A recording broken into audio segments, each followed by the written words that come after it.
Welcome back to Straight Talk on your Monday morning. The number is 912-264-TALK, 912-264-8255. Email address is scott@ryfun.com if you want to be on the program. Right now, though, we're going to turn our phone line over to Mr. Bill Wirtz. Now, he is the host of a new podcast that is, it's very interesting because it's something I think about a lot, called The Fun Police.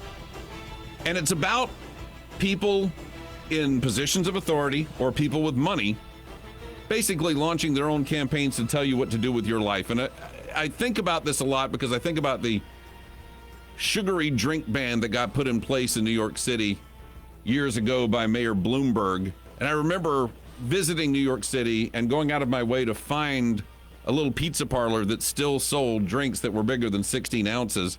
And that was one of the highlights of my trip to New York, was finding a way to quietly violate the sugary drink ban in New York City. So this one kind of resonated when I was approached to see if we wanted to talk to Bill a little bit on the program. How are you, sir?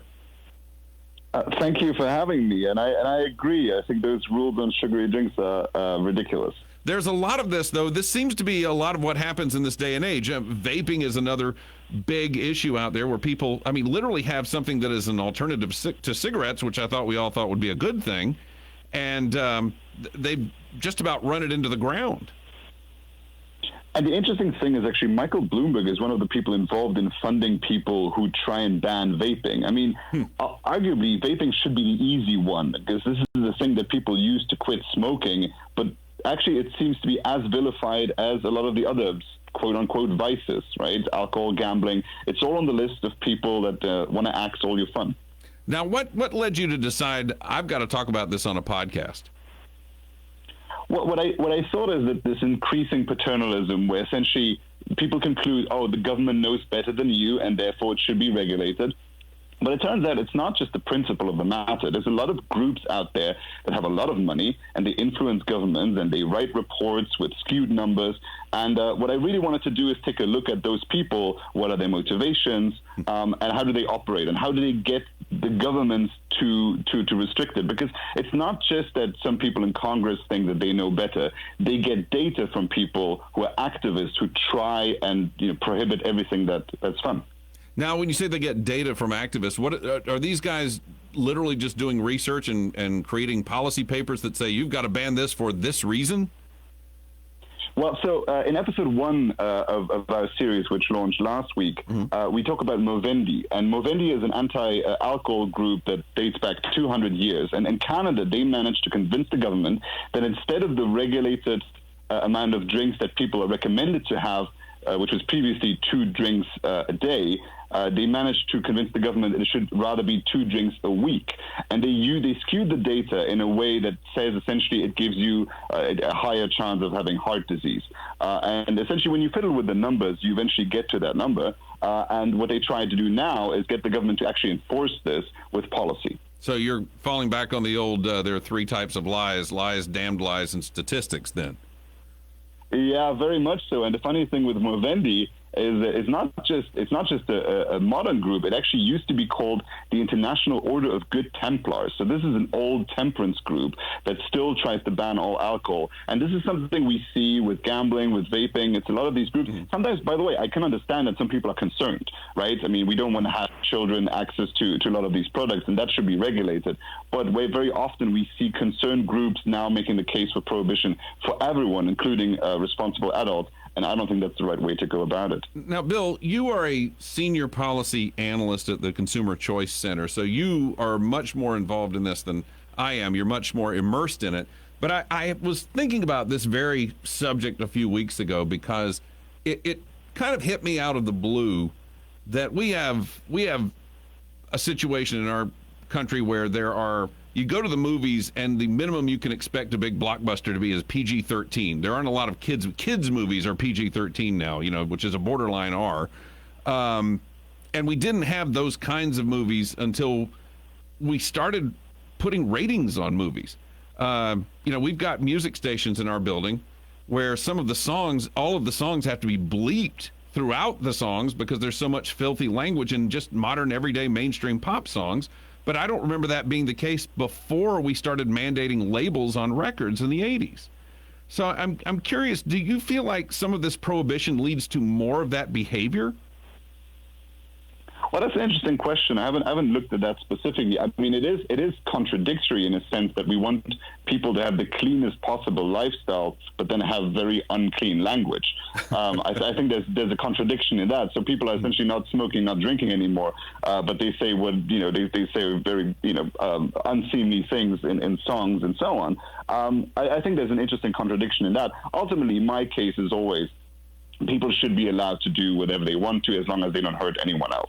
So if you want to enjoy certain music and certain movies, that's up to you. I think there's a responsibility, collective and parental, that we prevent people who are underage from accessing a lot of these things. Mm-hmm. What the regulation should be for movies and music, I don't want to get into that too much, because right now, to me, that is not a regulatory threat. What I focus on right now is really the vices and the bad stuff that happens when we implement prohibition. The U.S. has a rich history of finding out what happens when you ban alcohol. So we don't want to repeat all of that again.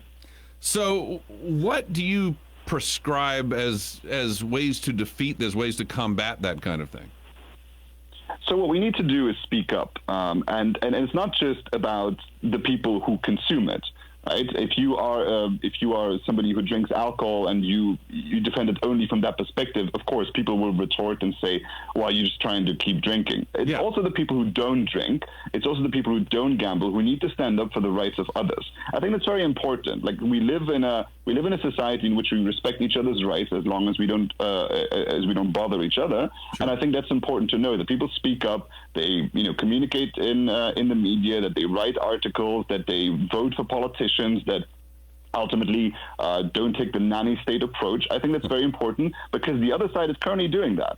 They are funding, they are out there campaigning to ban everything that you like, and I think it's very important that people speak up. I opened talking about the sugary drinks, and you mentioned the vaping. What other subjects are you going to be covering on this podcast, Fun Police? Yeah, so episode 1 is the premise, where we really look at the background of prohibitionism. Episode 2, we talk a lot about Michael Bloomberg and how he is really funding a lot of these groups. Episode 3 is a lot about vaping.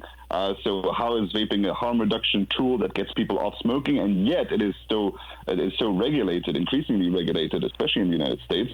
And then 4 and 5, we also look at gambling and some other examples of nanny state NIMBYism that is out there in the world. It's funny. I mentioned earlier that trip to New York City, and one of the things that happened in New York years ago was they banned smoking in buildings.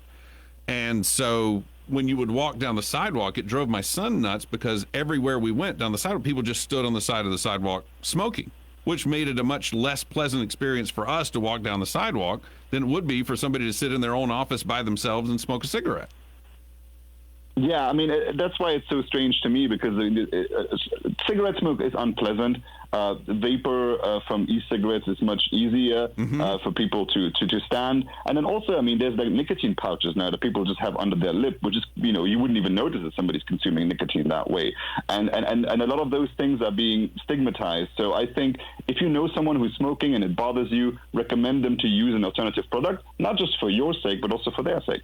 Absolutely. But again, it should be their choice and not the government telling you you can, you can't, you must, etc. Absolutely. All products should be considered equal in front of the government. There should be no discrimination towards different things. I think if people want to switch or stop something, it should be their own choice and not the government's. All right. Bill Wirtz, again, the podcast is called Fun Police. You're a senior policy analyst with the Consumer Choice Center, and we do appreciate you joining us today. One last pitch for people to download that podcast. What would you say to them? We are dropping them week by week. It's really something different that, people, through a storytelling mode can find out the background of how prohibitionism develops and keeps, unfortunately, developing. So week by week, you can enjoy this podcast. It's 5 parts. And, please subscribe and click the notification bell so you never miss another episode. There you go. And it sounds like you'll actually give people some clues, tips, and pointers as to how to recognize this kind of thing as it takes on its next topic. Because, it's always good to kind of be ahead of it. Exactly. I mean, this keeps there's news that keeps dropping. It's different in different states. I know New York is very nanny statey, and other states are not quite as bad. But this is a creeping movement, and eventually, people, if you don't tune into it now, you'll eventually find yourself that most things are about to be outlawed, and we don't want to get there. Well, so there you go, a little primer on prohibitionism at the very least on this podcast, Fun Police. Sounds like it's going to be a great listen. I'm going to check it out today myself, Bill. I appreciate you joining us, sir. Thank you so much for having me. Thanks a bunch. Bill Wirtz, he is Senior Policy Analyst at the Consumer Choice Center. The podcast is Fun Police. It is available Apple, Spotify, YouTube. Check it out.